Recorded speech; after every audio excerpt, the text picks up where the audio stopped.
Blunder నడిచిందండి కదా. Right మళ్ళీ వస్తాం సార్ మీ దగ్గరికి. మనతో శేఖర్ రెడ్డి గారు నమస్తే అండి. బ్రహ్మనాయుడు గారు, మీకు అలాగే ప్యానెల్లో ఉన్న మిత్రులకి, ఏదైతే ప్రైమ్ 9 టీవీ వీక్షకులందరికీ కూడా గుడ్ ఈవినింగ్ అండి. శేఖర్ రెడ్డి గారు, ఏంటి పరిస్థితి, ఏంటి ఎలా ఉంది పరిస్థితి? వైఎస్ఆర్సీపీ నాయకుల పరిస్థితి ఎలా ఉంది? భయాందోళనకు గురవుతున్న పరిస్థితులు ఏమన్నా ఉన్నాయా? మరి పార్టీ తరఫున పోటీ చేసి ఓడినటువంటి తాజా మాజీలు మరి గతంలో బిగ్గరగా స్వరాన్ని వినిపించారు. ఇందాకైతే ఒక వీడియో అయితే సర్క్యులేట్ అవుతూ ఉంది. గతంలో పవన్ కళ్యాణ్ గారిని ఉద్దేశించి ఇష్టానుసారంగా మాట్లాడినటువంటి ఒక నాయకుడు ఈరోజు గారు అంటూ సంబోధిస్తామన్న పరిస్థితి ఉంది. అంటే అధికారం ఉన్నప్పుడేనా పవన్ కళ్యాణ్ గారి దగ్గరికి రమ్మన్నా వస్తాం, చూపిస్తా. ఎందుకంటే వాళ్ళని తప్పు తెలుసుకోండి, అదే రమ్మన్నా వస్తాను పవన్ కళ్యాణ్ గారి దగ్గరికి. అంటే ఈయన అధికారం ఉన్నప్పుడు, మంత్రిగా ఉన్నప్పుడు పవన్ కళ్యాణ్ గారిని చెప్పలేనటువంటి భాషతో సంబోధించారు. అంటే అధికారం ఉన్నప్పుడు సింహంలాగుండి అధికారం పోయిన తర్వాత ఎందుకు పిల్లుల్లాగా మారారు నాయకులు అనే దాని మీద మీరు ఏమైనా క్లారిఫికేషన్ ఇవ్వగలుగుతారా? ఎందుకంటే అధికారం ఉన్నా లేకపోయినా సింహం అంటే ఒకే రకంగా ఉండాలి. సింహం అడవిలో ఉన్నా బోన్లో ఉన్న సింహంగానే బతకాలి. కానీ ఈ సింహాలు బోన్లోకి వచ్చిన తర్వాత ఎందుకు పిల్లులుగా మారాయి? సింహాల్లాగానే ఉంటాయి. ఒక్క నిమిషం ఆగితే మీకు చెప్తాది. ఏదైతే విల్సన్ గారు మాట్లాడుతూ, విల్సన్ గారు, I hope so, BJP Wilson గారు మాట్లాడుతూ పోలవరం ఫైల్స్ కూడా తగలబడిపోయాయి. వాస్తవాలు ఎలా ఉంటాయంటే, కొంచెమైనా యాక్చువల్లీ మనకు కొంచెం సెన్స్ ఉండాలి. పోలవరంకి సంబంధించి ఫైల్స్ తగలబడిపోయాయంట. దాని గురించి ఎల్లో మీడియాలో బ్రేకింగ్ న్యూస్ వేయడం, ఎక్కడికి వచ్చి డిబేట్ లో కూర్చొని మాట్లాడడం. కానీ అదనపు కలెక్టర్ సరళా గారు ఏం చెప్పారో తెలుసా? ప్రభుత్వం మీదే. సరళా గారు ఏం చెప్పారో తెలుసా అండి? అవి పోలవరం ఫైల్స్ కాదయా, అవి పనికిరాని కాగితాలని మా స్టాఫ్ మేమే తగలబెట్టారు, పోలవరం ఫైల్స్ కాదని చెప్పి క్లారిఫికేషన్ ఇచ్చినా సరే ఇక్కడికి వచ్చి చర్చా కార్యక్రమాల్లో కూర్చొని ప్రజలను తప్పుదో పట్టించే విధంగా గత 5 ఏళ్లలో అదే చేశారు. ప్రతి అంశం మీద బురద జరగడమే పరమావధిగా పెట్టుకొని వైఎస్ఆర్ కాంగ్రెస్ పార్టీ అధికారంలో ఉన్న రోజుల అబద్ధాలు, తప్పులు మాత్రమే ప్రచారం చేశారు. ఏంటండి, సాక్షి మీద కంప్లైంట్ ఇవ్వాలా? అదొక పార్టీకి కొమ్ము కాస్తుందా? అబ్బబ్బబ్బబ్బబ్బా సార్, రాష్ట్రంలో పత్రికా విలువలు ఉన్నాయా? ప్రజలు నవ్వుకుంటున్నారు సార్. నేను ఒక పార్టీ ప్రతినిధిగా చెప్పట్లా, ప్రజలు నవ్వుకుంటున్నారు. రాష్ట్రంలో పత్రికా విలువలు ఉన్నాయా? రాష్ట్రంలో జనసేన నాయకులు ఇద్దరు నవ్వుతా ఉన్నారు. బ్రహ్మనాయుడు గారు వినండి దయచేసి, మధ్యలో డిస్టర్బ్ చేయొద్దండి. అరగంట పైన మాట్లాడారు వాళ్ళు. ప్లీజ్. రాష్ట్రంలో పత్రికా విలువలు ఉన్నాయా? మీడియా మొత్తం పార్టీలకు అనుగుణంగా ఎప్పుడో విడిపోయింది సార్. 10 సంవత్సరాల క్రితం విడిపోయింది. ఈ రోజు వచ్చి పత్రికా విలువల గురించి మీరు మాట్లాడితే ఎట్ట సార్? నేషనల్ మీడియా మొత్తం బీజేపీ మోచేది నీళ్ళు తాగుతుందని చెప్పేసి దేశంలో చాలా మంది మేధావులు ముత్తుకుంటున్నారు. ఈ రోజు మీరు వచ్చి మాట్లాడకూడదు సార్ అలాంటి. ప్లీజ్, మీరు మాట్లాడితే దయ్యాలు వేదాలు వదిలించినట్టున్నాయి. దయచేసి ఆగండి.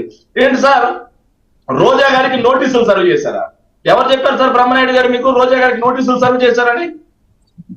యూట్యూబ్ లో ఎవడో వ్యూస్ కోసం రాసుకున్న న్యూస్ చూసుకొచ్చి మీలాంటి ఛానల్లో చర్చా కార్యక్రమాలు పెడతారా? అంటే రోజా గారు ఆడుదాం ఆంధ్ర స్కామ్ జరిగింది, రోజా గారు దాంట్లో నీ ఆరోపణలు ఎదుర్కోవడం వాస్తవం కదా? అన్నారు, నోటీసులు ఇచ్చారు అన్నారు. అందుకే నేను చెప్తున్నాను, నోటీసులు ఎక్కడ ఇచ్చారు అని అడుగుతున్నా. వాస్తవం ఏంటంటే రోజా గారి కేసులో, ఆడుదాం ఆంధ్ర అనే కేసులో ఆర్డి ప్రసాద్, ఎవరైతే ఎక్స్ నేషనల్ కబడ్డీ ప్లేయర్, విజయవాడకి చెందిన ఆయన, ఆడుదాం ఆంధ్రాలో 125 కోట్ల రూపాయల బడ్జెట్ కి 100 కోట్ల రూపాయలు తినేశారు అని చెప్పేసి సిఐడికి లెటర్ రాశాడు. లెటర్ రాసిన తర్వాత సిఐడి ఏం చేసింది? మొన్న 7వ తారీఖున మెమో ఇచ్చింది. ఎవరికి ఇచ్చింది తెలుసా అండి?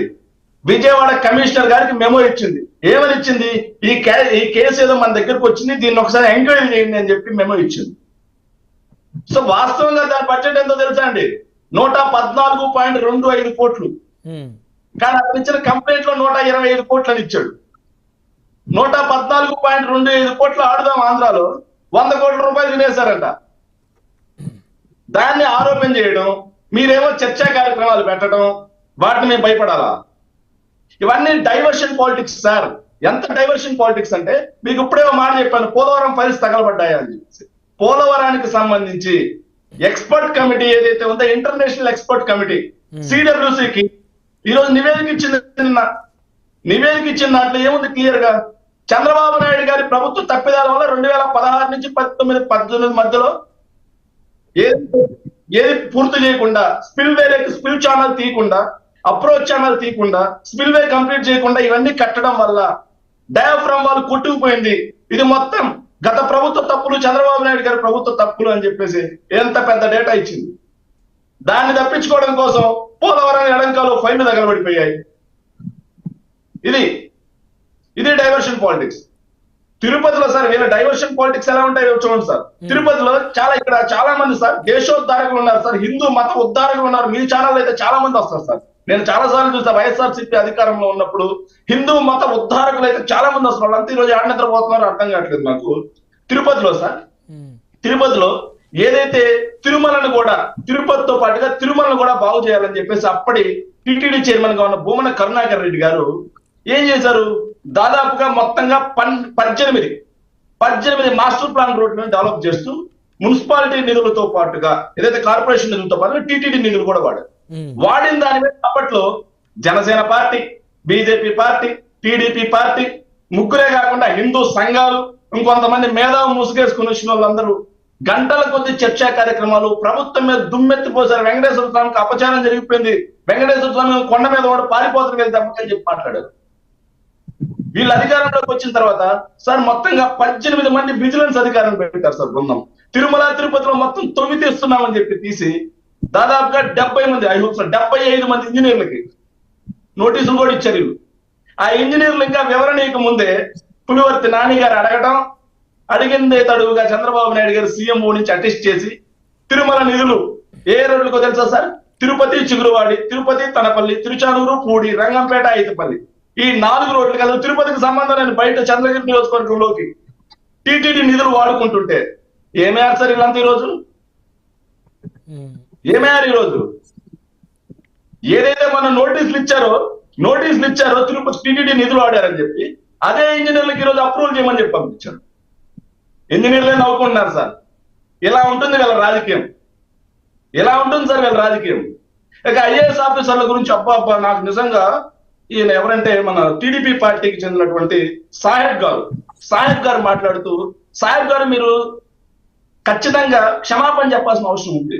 అన్బురాజన్ గురించి ఒక ఐపీఎస్ ఆఫీసర్ గురించి మాట్లాడుతూ వాడు వీడు అని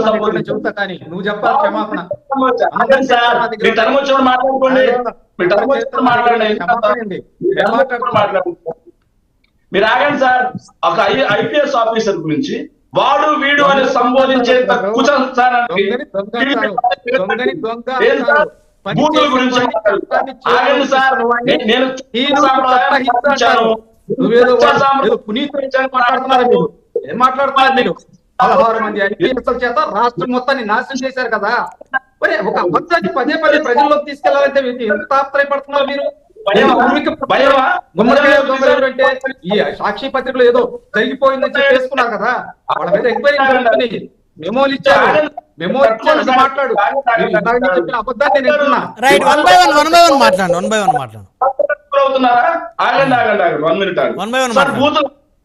బూతుల గురించి వీళ్ళు మాట్లాడాలి, సిగ్గుపడాలి సార్. మీ పార్టీ అధికార ప్రతినిధి చేత మీ పార్టీ కేంద్ర కార్యాలయంలో కూర్చోబెట్టి ముఖ్యమంత్రి గారిని బోసడికే అని చూపించినటువంటి నీచమైన రాజకీయ పార్టీ ఇది. దాన్ని సమర్థించినటువంటి నీచమైన పార్టీ అండి మీరు. ఆగండి సార్, మీ టర్మ్ వచ్చినప్పుడు మాట్లాడండి దయచేసి. మీరు ఎన్ని మాట్లాడండి. సాహెబ్ గారు ఒక్క నిమిషం. అంటే ఇక్కడ శేఖర్ రెడ్డి గారు వారు తిట్టారన్నమాట వాస్తవం. అయితే ఆ మాట అన్న తర్వాత తెలుగుదేశం పార్టీ ఆఫీస్ మీద దాడి చేసి ఆఫీస్ ను బద్దలు కొట్టిన మాట కూడా వస్తాయి కదా. నేను అన్ని చెప్తాను సార్, నేను అన్ని చెప్తా. అతని టర్మ్ లో నేను ఎక్కడా మాట్లాడలేదు. వాళ్ళు ముగ్గురు మాట్లాడిన కామ్ ఉన్నాను, మీరు కామ్ గా విన్నారు. నా టర్మ్ లో మీరు డిస్టర్బ్ చేయడం, వాళ్ళు డిస్టర్బ్ చేయడం, ఇస్ ఇట్ రైట్? మీరు ఆలోచన చేసుకోవాలి. మిమ్మల్ని అడగదంటే అడగం, మీరు చెప్పినంత వరకు వింటాము, తర్వాత వాళ్ళతో మాట్లాడతాం. వాళ్ళు మాట్లాడేటప్పుడు నాకున్న డౌట్స్ కూడా వాళ్ళని అడిగాను, ఒక్కొక్కరిని 2-3 ప్రశ్నలు అడిగాను. మీరు మాట్లాడేటప్పుడు అసలు అడగొద్దంటే మీకు నచ్చింది మీరు చెప్పేసుకోండి, మేము వింటా ఉంటాం. ఇక దాడుల సంస్కృతి గురించి మాట్లాడతారు, దాడుల సంస్కృతి గురించి కూడా మీరు మాట్లాడారు సార్. దాడుల గురించి కొడాలి నాని గారి ఇంటి మీద ఓడిపోయిన తర్వాత ఎక్కడో యూట్యూబ్ ఛానల్లో వీడియోలు చేసుకునేంత పుట్టోడు, వాడి మీద దాడి చేయొచ్చు, ఆయన మీద కేసులు ఉండవు. మా పార్టీ కార్యకర్తలు ఇల్లు తగలబెట్టొచ్చు, వాళ్ళ మీద కేసులు ఉండవు. ఒక ఎమ్మెల్యే సాక్షాత్తు ఎమ్మెల్యే గారు బుల్డోజర్ మీద కూర్చొని ఒక ఇల్లు కొలగొట్టచ్చు, దాని మీద కేసులు లేవు. మా పార్టీ ఏదైతే మా పార్టీ కార్యకర్త మహిళా దళిత నాయకురాలని ట్రాక్టర్తో గుర్తు చంపించవచ్చు, దాని మీద కేసులు లేవు, దాని మీద కేసులు లేవు. ఎక్కడో ఎందుకండి మా సొంత నియోజకవర్గంలో నాతో తిరిగారు అని చెప్పేసి దళిత యువకుల ఇళ్ల మీద కూడా దాడి జరిగింది. ఎలక్షన్ లో తిరిగారండి, వాటి మీద కేసులు లేవు. ఎస్ఐ గారికి ఫోన్ చేసినా పట్టించుకోరు, సిఐ గారికి ఫోన్ చేసినా పట్టించుకోరు, ఎస్పీ గారికి ఫోన్ చేసినా పట్టించుకోరు. మీరు ఈ రోజు వచ్చి నీతులు మాట్లాడుతున్నారు. సిగ్గుపడాలి సార్, సిగ్గుపడాలి. నిజంగా ఎంత సిగ్గుపడాలనేది మీరే ఆలోచన చేసుకోవాలి. ఇవన్నీ కాకుండా వచ్చి కొల్లి రఘురామరెడ్డి గారి గురించి మాట్లాడారు. చంద్రబాబు నాయుడు గారిని అరెస్ట్ చేస్తే అవినీతి అధికారా?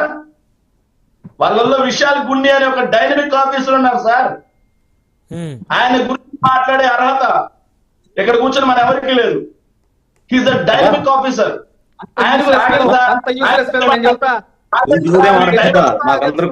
అతని చరిత్ర మొత్తం నాకు తెలుసు. ఎక్కడ డిప్యూటేషన్ తీసుకొచ్చి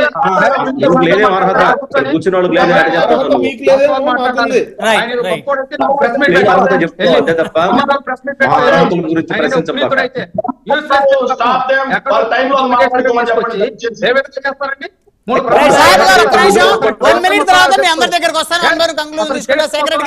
సమయం తక్కువగా ఉంది, శేఖర్ రెడ్డి గారు కంటిన్యూ చేయండి. 1 minute అండి.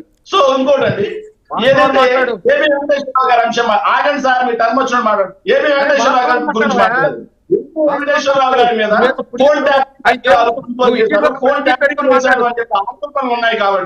ఆరోపణలు ఉన్నాయి కాబట్టి అప్పుడు ప్రభుత్వం సస్పెండ్ చేసింది. సస్పెండ్ చేసిన తర్వాత కోర్టుకి వెళ్ళి తీర్పు తీసుకొచ్చాడు.